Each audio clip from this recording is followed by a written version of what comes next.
Hello, मी तेजश्री. तुमचं तेज Maddy या चॅनलवरती स्वागत आहे. तर कसे आहात सगळे? आय होप सगळे छान असाल, ठीक असाल. तर आज आपण बनवणार आहोत रव्याचा पौष्टिक डोसा. यासाठी मी इथे घेतलेला आहे रवा. तर बघू शकता तुम्हाला हवं तर तुम्ही बारीक रवासुद्धा घेऊ शकता किंवा मग रेग्युलर साईजचा रवा घेऊ शकता. इथे मी रेग्युलर साईजचा रवा 2 कप घेतलेला आहे आणि यामध्ये आता आपण ॲड करणार आहोत 1 टेबलस्पून भरून बेसन पीठ ॲड करणार आहोत. यामध्ये खूप सारे प्रोटीन्स असतात बेसनमध्ये आणि बाइंडिंग होण्यासाठी सुद्धा मदत होते. तर हे सुकं असतानाच आपण याला एकजीव करून घेऊयात, कारण की यामध्ये जर आपण लिक्विड ॲड केलं तर मग ह्याच्या बेसनच्या गुठळ्या होतात. ओके. तर यामध्ये आता काही वेजेस ॲड करूयात.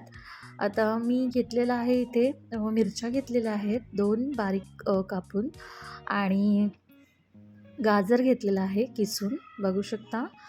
कोथिंबीर घेतलेली आहे आणि कांदा घेतलेला आहे बारीक चिरून.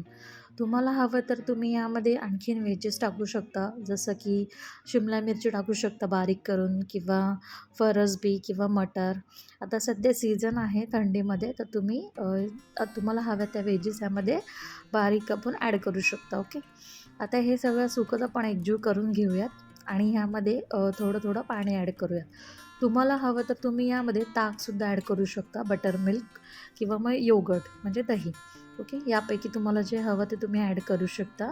मी इथे पाणी ॲड केलेलं आहे. तर आपण ह्याला एकजीव करून घेऊयात, मिक्स करून घेऊयात, बघू शकता. ओके. ही एवढी कन्सिस्टन्सी आपल्याला ठेवायची आहे पाण्याची. आणि आता या स्टेजला आपण मीठ ॲड करूया चवीप्रमाणे. तुम्हाला हवं तेवढं मीठ तुम्ही ॲड करू शकता. ओके. आता आपण याला साईडला ठेवून देऊयात रेस्ट करण्यासाठी 5 मिनटं. ठीक आहे. 5-1 मिनटं ठेवल्यानंतर बघू शकता रवा किती छान फुललेला आहे आणि सगळं जे पाणी होतं ते ॲब्झॉर्ब केलेलं रव्याने आणि बेसन पिठाने. तर यामध्ये मी कन्सिस्टन्सी मेंटेन होण्यासाठी थोडंसं उगाच परत पाणी ॲड करत आहे. तुम्ही दही किंवा ताकसुद्धा वापरू शकता पाण्याच्या ऐवजी. इथे मी पॅन गरम केलेला आहे आणि त्याला पाणी शिंपडून थोडं पुसून घेत आहे, म्हणजे जो डोसा आहे तो व्यवस्थित निघतो. ओके. आणि ते तेलाने थोडं ग्रीस केलेलं आहे. आता आपलं जे बॅटर आहे रव्याचं, ते आपण ह्याच्यावरती ॲड करूया डोसासारखं. हे पहा, आता आपण याला डोसासारखं पसरून घेऊयात व्हिडिओमध्ये दाखवल्याप्रमाणे. ओके. हे पहा, हे असं सगळीकडे जी जागा आहे ती सगळी कवर करून घेऊयात बॅटरने आणि नंतर मग त्याला सारखं करून घेऊयात सगळ्या साईडने. बघू शकता.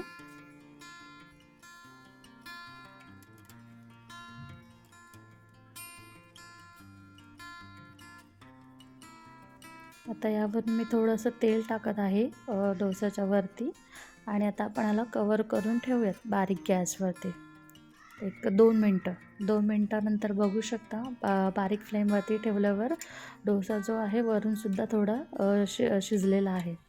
ओके. याला आपण हलक्या हाताने काढून घेऊयात आणि फ्लिप करूयात, बघू शकता. आता आपण याची दुसरी जी बाजू आहे तीसुद्धा आपण तव्यावर शेकून घेऊयात. 1 मिनटामध्ये त्याची दुसरी जी बाजू आहे ती शेकून होते मीडियम फ्लेमवरती. ओके. हे पहा, आता आपला जो डोसा आहे तो दोन्ही साईडने छान शेकलेला आहे. आता आपण याला प्लेटिंग करूयात, याला काढून घेऊ आपण. आता मी याला प्लेटमध्ये काढून घेते आणि सर्व करते. खूपच खमंग झालेला आहे आणि हेल्थसाठी खूपच पौष्टिक आहे. तुम्हाला जर कधी काय हेल्दी खायचं असेल तर हा नक्की ट्राय करा डोसा. आणि जर तुम्ही बनवलं तर नक्की सांगा मला कसा झाला. ओके.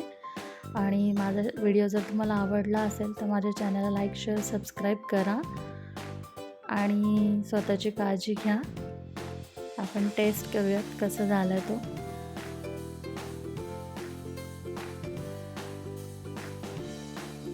खूपच टेस्टी झाला ॲक्च्युली.